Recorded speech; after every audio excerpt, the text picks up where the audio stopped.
Today I want to encourage you to read Psalm 8. It's only 9 verses long and it won't take you but a minute.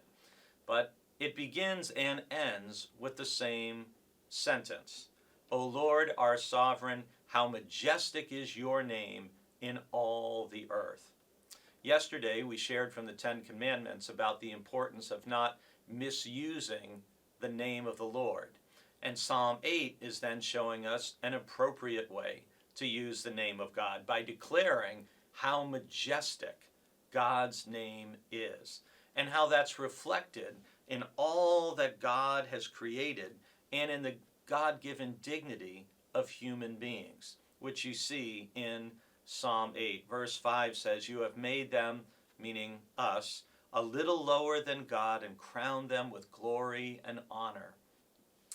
And this psalm, which talks about the animals, the sheep and oxen, the beasts of the field, the birds of the air, the fish of the sea, it talks about the heavens and the moon and the stars, looking at all of creation and seeing how magnificent it is. And this is a psalm of David, and you can imagine David, who's been in the wilderness, who's seen all kinds of wild animals, who has seen a night sky that most of us can only imagine, the night sky in the Middle East before there was electricity and light pollution, and how bright and near the stars must have seemed. And to look at all of that and to think that God knows and cares for us as human beings and has given us the responsibility to steward this earth and all of its creatures, it's an overwhelming feeling.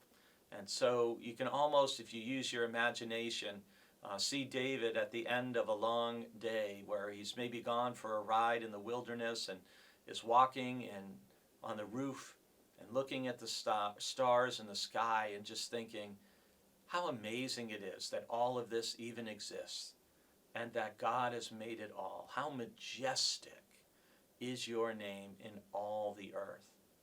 And that sense of wonder and awe with regard to all that God has made into God's name is something that Psalm 8 encourages us to do in our own life.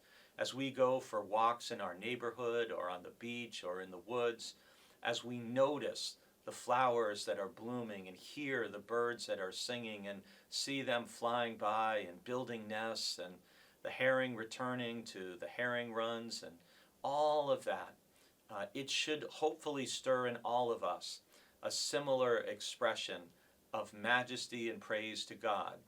And we're going to hear that throughout the book of Psalms many times, including tomorrow in our next devotion.